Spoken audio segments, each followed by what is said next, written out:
हाँ जी बेटे, आज आप पढ़ेंगे चैप्टर 5 में angular acceleration. Angular acceleration definition है rate of change of angular velocity. Rate of change of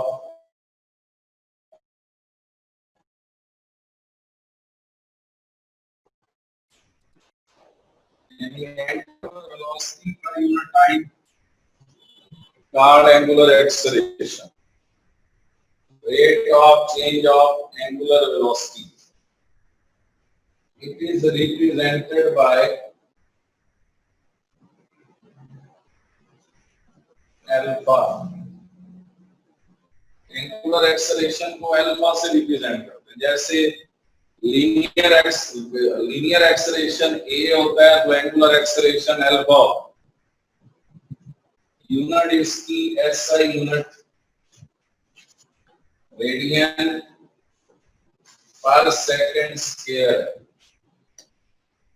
SI unit radian पर सेकंड स्क्वायर है।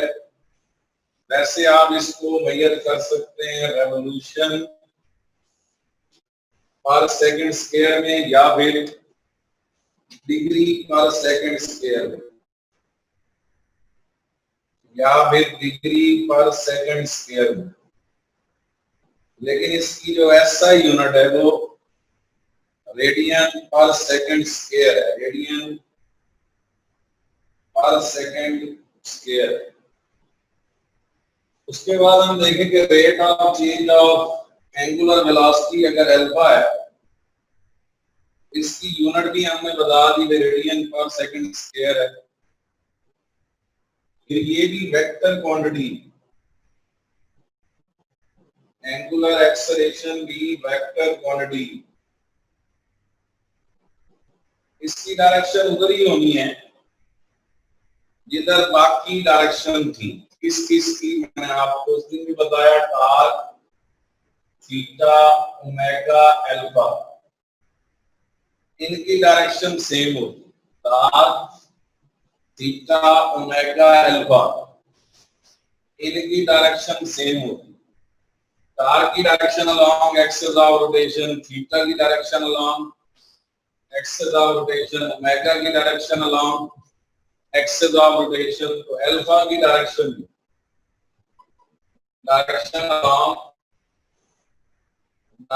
along axis of rotation, direction along axis of rotation। अब यहाँ पे ये देखिए कि थीटा ओमेगा अल्फा और टार इनकी जो डायरेक्शन सेम है, that is along axis of rotation है। इसके बाद हम देखते हैं कि इसकी टाइप्स क्या है। टाइप्स में देखें सबसे पहले average angular acceleration.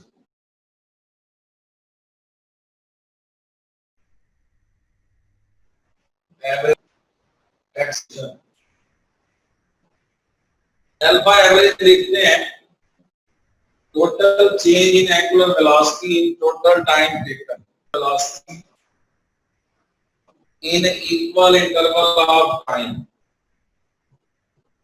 in equal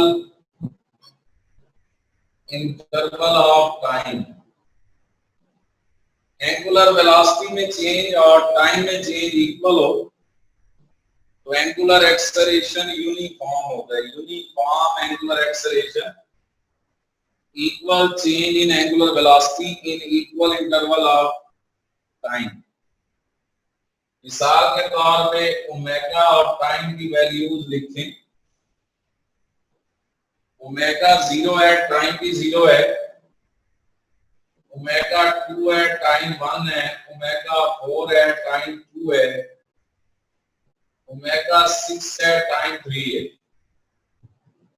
omega में 2 की चेंज है, टाइम में 1 की चेंज है। अगर ओमेगा और टाइम में एक जैसी चेंज है तो एंगुलर एक्सेलरेशन यूनिफॉर्म होगा। तीसरी डेफिनेशन है variable angular acceleration. Variable angular acceleration इसे कहते हैं different change in angular velocity. Different change in angular velocity, different change in angular velocity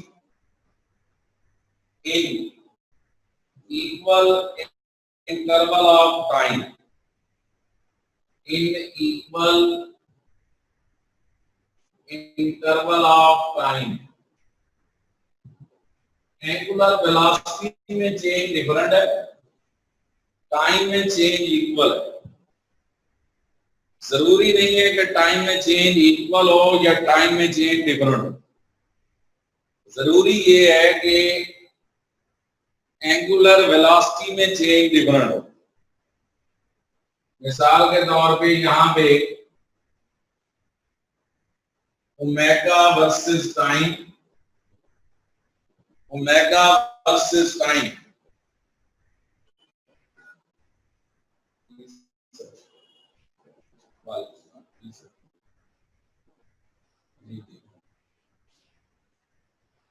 मैं सिर्फ 5-10 मिनट। अगर ओमेगा में चेंज डिफरेंट है और टाइम में चेंज इक्वल है, उसमें ओमेगा है 1, उसके बाद 2, उसके बाद 5, उसके बाद 9। चेक करें, पहले 1 की चेंज है, फिर 3 की चेंज है, फिर 4 की चेंज है। टाइम में चेंज इक्वल हो 1, 2, 3, 4, तो एंगुलर एक्सेलरेशन वेरिएबल आएगा, डिफरेंट आएगा। वेरिएबल आंसर आएगा एंगुलर एक्सेलरेशन का। यहां पे हम ये कहते हैं कि वेरिएबल एंगुलर एक्सेलरेशन की बुनियादी वजह एंगुलर वेलोसिटी में डिफरेंट चेंज है। इसके बाद नंबर 4 पे है instantaneous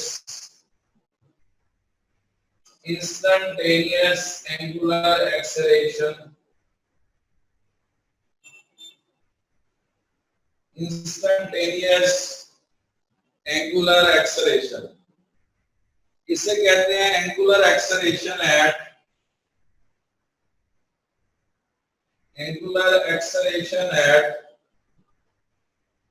particular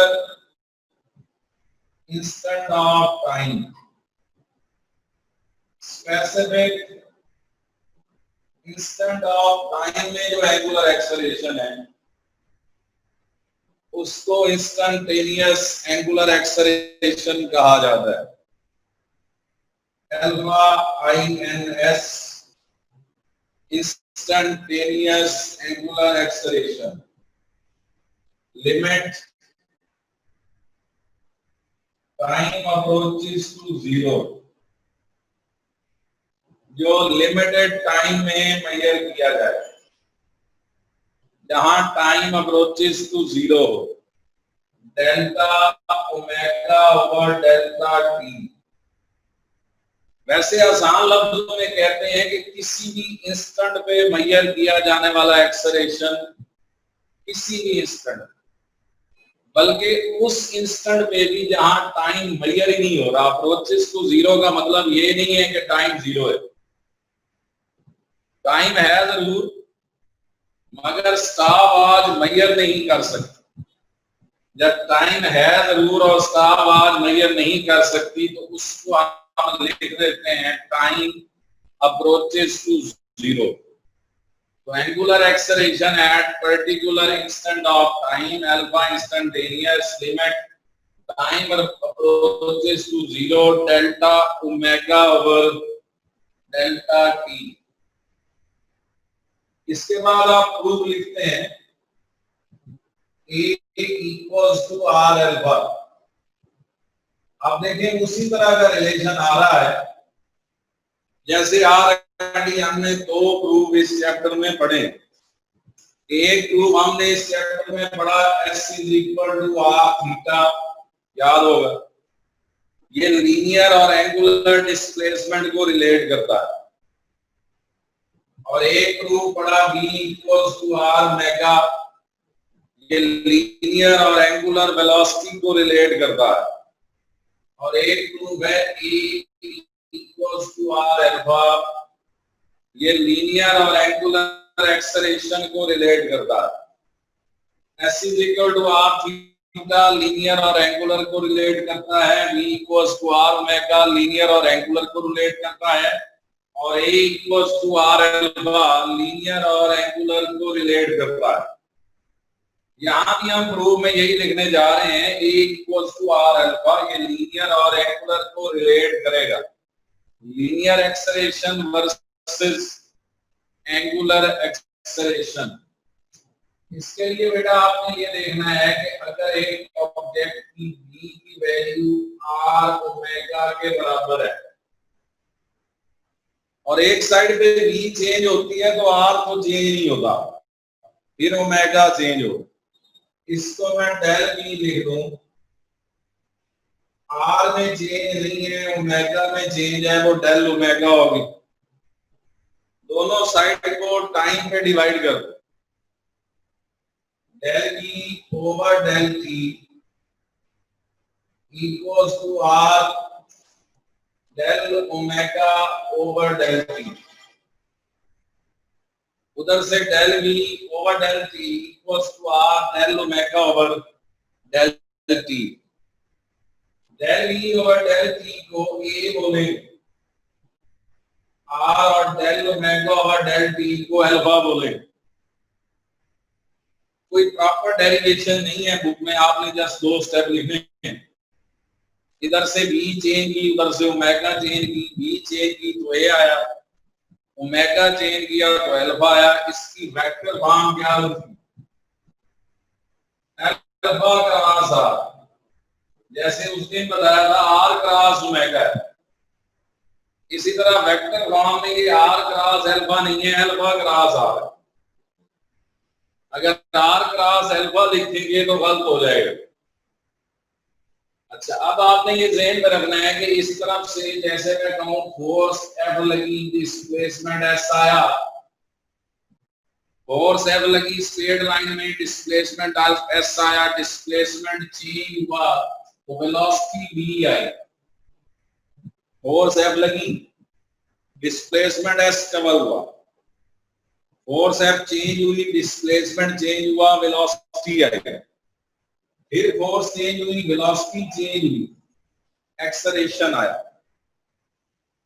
तो आप देखें कि वेलोसिटी के आने की वजह भी F होती है, एक्सेलरेशन के आने की वजह भी F होती, डिस्प्लेसमेंट के आने की वजह भी F होती। इधर क्या है?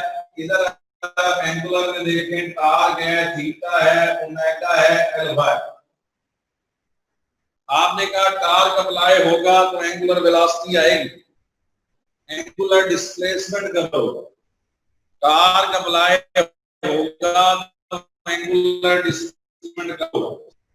लेकिन उसके भी फिर कह रहा हूं कि एंगुलर डिस्प्लेसमेंट खाली रोटेशन पे मेजर नहीं होता, रोटेशन के साथ साथ मोशन जरूरी है। मैंने आपको फैन की मिसाल दी थी कि फैन अपनी जगह घूम रहा है तो उसकी थीटा की डायरेक्शन आप नहीं बता सकते। अगर वो घूमते हुए नीचे गिर जाए फिर आप बताते हैं। तो टार्क की वजह से थीटा आया, अगर टार्क चेंज हो जाए, थीटा चेंज होगा, ओमेगा आएगा। और फिर टार्क तब्दील हो जाए, ओमेगा चेंज होगा तो अल्फा है।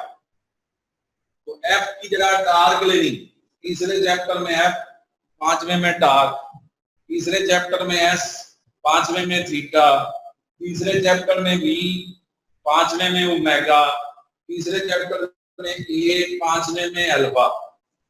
तीन रिलेशन है जो आपस में रिलेट कर रहे हैं। ये पहले भी लिखते हैं, S is equal to r theta, V is equal to r omega और A equals to r alpha. अब इसी तरह इक्वेशन ऑफ मोशन का जिक्र है, यहाँ equation of angular motion, equation of angular motion, equation of linear motion नहीं है, इक्वेशन ऑफ एंगुलर मोशन। आपने पहली इक्वेशन लीनियर की पढ़ी, वी एफ बराबर है V I plus A T. V F final velocity, V I initial, A acceleration, T time. यहां V F की जगह ओमेगा एफ आएगा, वी आई की जगह ओमेगा आई, ए की जगह अल्फा और T time. Omega F equals to omega I plus alpha T. V F की जगह ओमेगा एफ, वी आई की जगह ओमेगा आई, ए की जगह अल्फा टी। सेकंड इक्वेशन पढ़ी, S is equal to V I T plus half A T square. S is equal to V I T plus half A T square. S की जगह theta, V I की जगह omega I T plus half A की जगह alpha T square. Omega equals to omega I plus alpha T, theta equals to omega I T plus half alpha T square. आप देखे हैं S की जगह theta, V I की जगह omega I, A की जगह अल्फा। थर्ड इक्वेशन पढ़ी, 2as equals to bf square minus bi square. ये लीनियर मोशन में भी यहां पे बन जाती है 2 अल्फा थीटा, ए की जगह अल्फा, एस की जगह theta. 2 alpha theta equals to bf square की जगह ओमेगा एफ स्क्वायर और bi स्क्वायर की जगह ओमेगा आई स्क्वायर। तो 2 alpha theta equals to omega F square minus omega I square. ये सिचुएशन बनती है omega F omega I plus alpha D, theta equals to omega I T plus half alpha T square.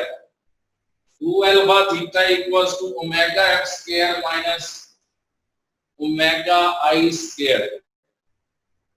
ये overall situation है जिसके अंदर आप 3 linear motion को 3 angular motion में तब्दील कर सकते हैं। 3 लीनियर मोशन को 3 एंगुलर मोशन में तब्दील कर सकते हैं। अच्छा, अब इसके बाद एक बड़ा अहम टॉपिक है, वो सेंट्रीपिटल फोर्स का है। वो बड़ा इंपॉर्टेंट है, थ्योरी में वही आता है। अभी तक कितना आपने 5वां चैप्टर पढ़ा है, इसमें सिर्फ शार्ट और न्यूमेरिकल आता है, कोई थ्योरी पार्ट नहीं है अभी तक। डेफिनेशन शार्ट आते हैं, प्रूव करते हैं v is equal to r omega, prove करते हैं a is equal to r alpha, prove करते हैं s is equal to r theta. तो थ्योरी का सवाल पहला वो इंशाल्लाह कल पढ़ेंगे, centripetal force and centripetal acceleration. दूसरी बात यह है कि चौथे चैप्टर के फर्स्ट हाफ का टेस्ट है, 1:30 बजे मिलेगा। फर्स्ट हाफ मैंने बताया था कि स्टार्ट से लेके एनर्जी प्रिंसिपल शामिल है। इसके बाद पहले 5 शार्ट आंसर हैं, पहले 5 शार्ट आंसर है, पहले 5 न्यूमेरिकल है। फिर उसके बाद 4 टेस्ट दिया था चैप्टर 3 वाला 4 बच्चों, एक ने दिया था सोने पहले, भेज दिए व्हाट्सएप ग्रुप में। उसके बाद 2 बॉयज हैं, एक के 23 हैं, एक के 22 हैं, 25 में से उनका एमसीक्यू 2, एक के 2 गलत थे, एक के 3 गलत थे। और प्लीज ऊपर नेम जरूर मेंशन करें उनका, क्योंकि फोन नंबर एक है, पता नहीं चलता कौन सा पेपर किसका है। 12 लेते शाम के मैंने भेजे थे, दूसरे भाई के जो हैं वो 22, एक के 22 हैं, एक के 23 हैं, उपैर के भी 22 या 23 हैं। एक बेटी थी उसका भी मैंने चेक किया था, उसके भी नंबर भेज दिए।